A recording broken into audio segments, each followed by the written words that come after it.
بسم اللہ الرحمن الرحیم الصلاۃ والسلام علی خاتم النبیین وعلی آلہ وصحبہ اجمعین۔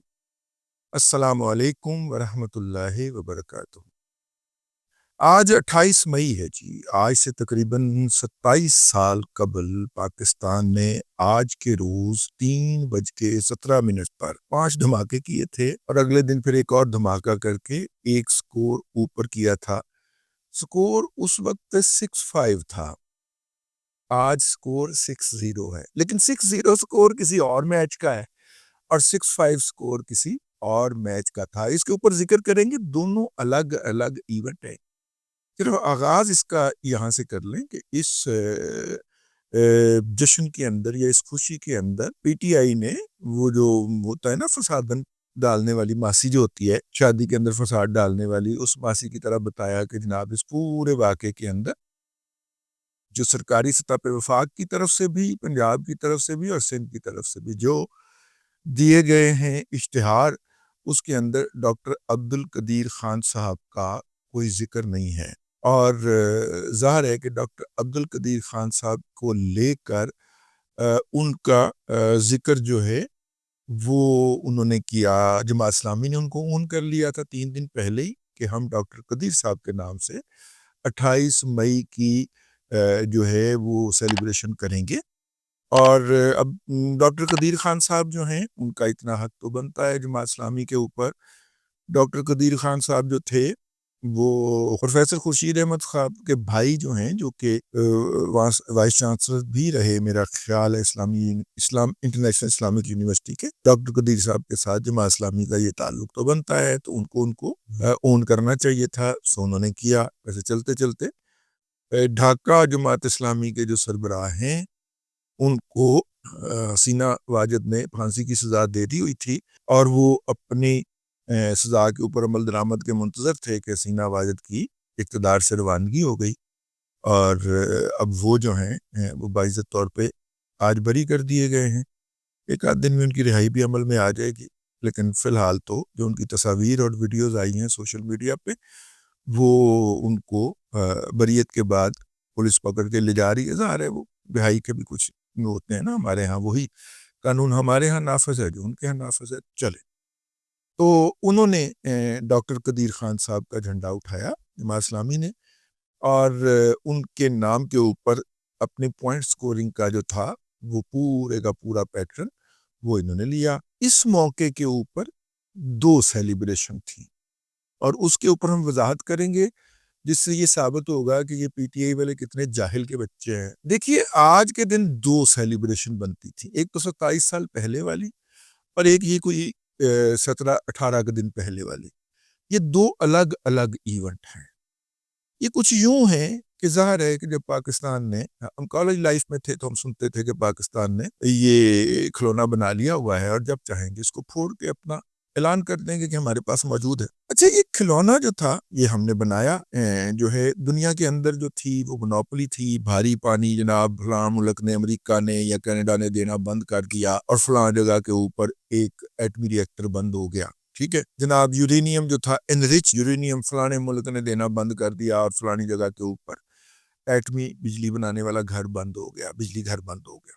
اچھا، تو پاکستان بھی ان سے لے لیتا، وہ کہتے تھے نہیں ہم آپ کو نہیں دیتے۔ تو پاکستان نے پھر ان ساری چیزوں کا اپنا ارینجمنٹ کیا اور یورینیم کو انرچ کرنے کا پروسیس جو ہے وہ شروع کیا۔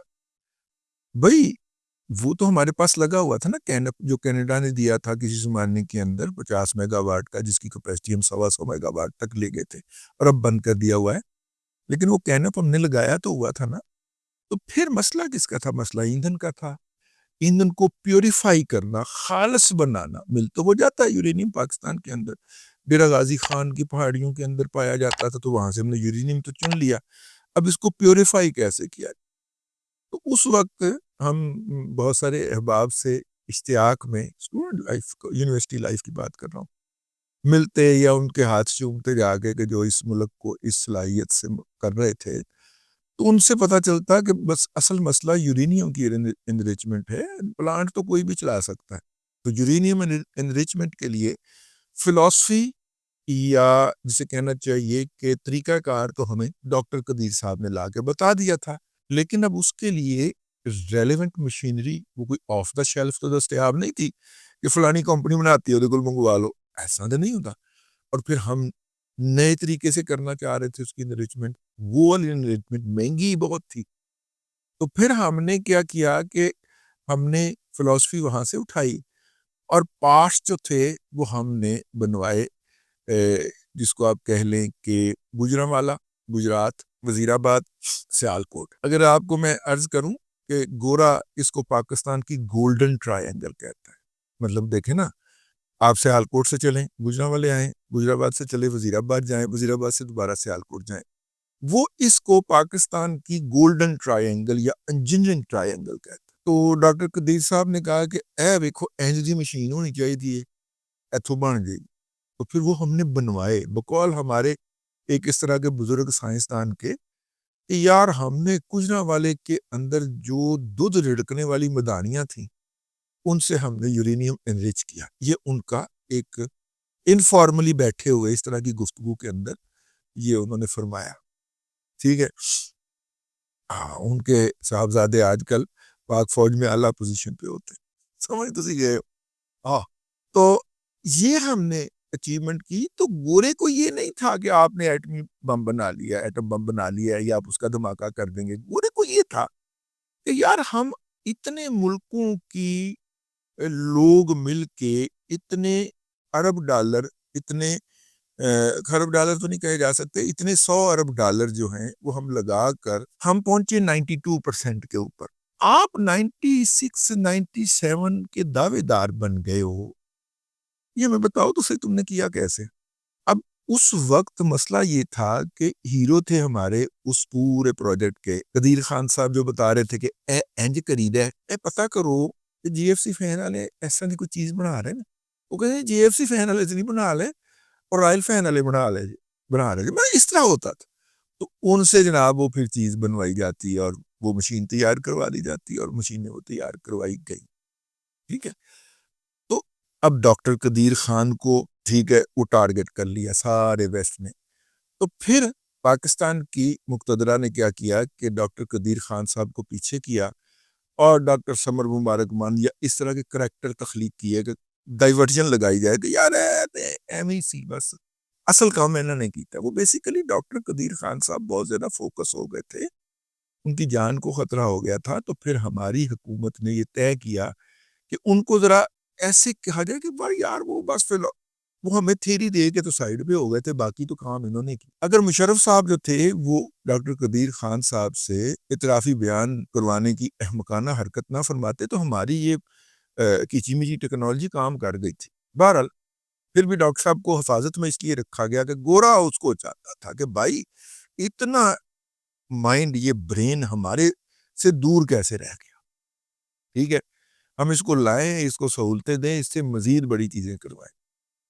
ڈاکٹر صاحب کا ہمیں خطرہ تھا کہ یہ ان کو جان کو لے لیں گے، تو ہم نے ڈاکٹر صاحب کے اوپر پھر آخری دم تک حفاظت رکھی. یہ پاکستان کی مقتدرہ کا طے شدہ فیصلہ تھا. تو وہ ایک اچیومنٹ سی، قوم کی ایک اجتماعی مسرت تھی، ٹھیک ہے، جس کو ہمیں سیلیبریٹ کرنا چاہیے. ہماری کامیابی تھی. اچھا اب آ جائیے یہاں پہ، یہ جو 10 مئی کی صبح کو ہوا ہے، ویسے ہو تو 6 سے 7 کی رات میں گیا سی، 6 اور 7 کی درمیانی رات ہی گیا تھا، لیکن ریکگنائز ہوا 10 مئی کی صبح. سب نے مانا. ہلکے جنریشن کے طیارے تھے آپ کے، کم لیول کے طیارے تھے، کم لیول کے میزائل تھے آپ کے پاس. ٹھیک ہے، اور آپ نے اپنے سے بڑے دشمن کو پورے چوک کے اندر لٹا کے اس کی تشریف سے کپڑا ہٹا کے اس کو جوتے مارے. ٹھیک ہے. اچھا اس وقت ہم کمزور تھے، اس لیے ہمیں کبھی ڈاکٹر کی صاحب کی طرف ڈائیورشن لگانی پڑ گئی، کبھی سمر مبارک مند یا اس طرح کے اور بھی ایک دو صاحب تھے، سلطان صاحب تھے میرے خیال، ان کو آگے کرنا پڑ گیا. اس وقت ہم اتنے کمزور نہیں ہیں. آپ کہیں گے کہ آئی ایم ایف کے پاس ہماری فائل پھنسی ہوئی ہے، فلانی جگہ ہم نے اتنی ادائیگی کرنی ہے. عمران خان کے دور کے اندر سی پیک کی ادائیگیاں 14 ارب ڈالر تک پہنچ گئی تھیں، اب تو 20 ارب ڈالر بھی کراس کر گئی ہوں گی، وہ ہم نے ادائیگیاں الگ کرنی ہے. اب ہم سٹرونگ کیسے؟ اب ہم سٹرونگ ایسے ہیں کہ ہم نے اس پورے پروسیس میں گزرتے ہوئے یہ لرن کر لیا کہ مقابلہ کھڑے ہو کے کیا جائے گا. کریں گے تو دنیا آپ کو مانے گی, ورنہ دنیا آپ کے سر کے دوالے رہے گی. ایک یہ جو 10 مئی والا اور 6 اور 7 مئی کی درمیانی رات والا جو اچیومنٹ تھی, یہ دنیا کے پورے ڈائنامکس کو بدل گئی, وار ڈائنامکس کو. اس کی ایک جو ٹرافی ہے ہماری, اس کا نام فیلڈ مارشل حافظ سید عاصم منیر شاہ صاحب ہے. آپ نے نوٹ کیا ہوگا کہ ہمارے پرائم منسٹر صاحب وہ ٹرافی اٹھا کے دوست ممالک کے ہاں جا رہے ہیں اور وہاں پہ اس کو ڈسپلے کر رہے ہیں.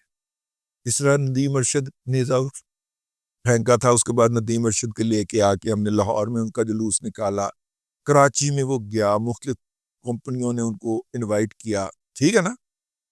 ہم نے ملتان سے شروع کیا ان کو, یا لاہور سے ان کا جلوس نکال کے لے کے گئے اور سڑکوں پہ ہم نے پھیلایا, ہم نے ڈسپلے کیا.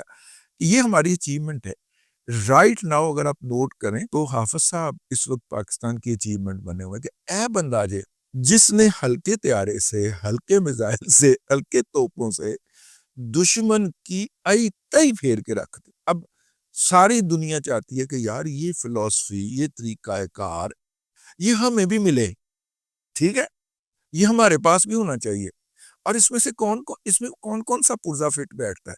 وہ چینی ایویں نہیں کیمل کھوجو ٹا کرن دے, ان کی تیاری لگ گئی, کیونکہ ہم نے کہنا کہ جی ہم نے تو ان سے لی تھی چیزیں, ان پٹ لی تھی, جا کے آپ بھی لے لیں اور جوڑ ہم آپ کو دیں گے, ٹھیک ہے نا. اب ظاہر ہے کہ ہر ملک کو اپنا سیلف ڈیفenس تو چاہیے, اپنا دفاع تو چاہیے, اور ہم کہتے ہیں جی ہم آپ کا دفاع سیدھا کر دیں. آذربائیجان کے کان میں یہی پھونک ماری ہے نا, ہم نے کہا آپ کا دفاع سیدھا کر دیتے ہیں, جب چاہا کریں آرمینیا کو پھینٹ لگا لیا کریں. پہلے ہم نے ان کو ویسے سکی طریقے کاری بتایا تھا, لیکن اب ہم ان کو کہہ رہے ہیں کہ پورا آرگنائزڈ طریقے سے ہم بنا کے دے دیتے ہیں. اس نے کہا اب تو ہمارے بھائی, ٹھیک ہے. ابھی اس کے اندر ترکی کا ڈرون انٹر ہونا ہے, یہ الگ اچیومنٹ ہے ہماری. یہ ہم نے ایک اور طریقہ کار کے اندر جو ہے وہ ماسٹر کیا ہے, اور اپنے سے بہتر ایئر فورس کو, اپنے سے ایکوپمنٹ کے حوالے سے برتر بری فوج کو ہم نے پھینٹ لگائی. اور صرف طریقہ کار, ٹھیک ہے, جیسے وہ چیس بورڈ شطرنج کھیلی جاتی ہے نا, کہ کوڑا ایتھے ہوئے گا, بادشاہ ایتھے ہوئے گا, وزیر ایتھے ہوئے گا, ملکہ ایتھے ہوئے گی, یہ پیادے تو یہ تو وہ. ہم نے وہ چیس بورڈ ایسا سجایا ہے کہ مخالف فریق کو سمجھ ہی نہیں آئی, ٹھیک ہے.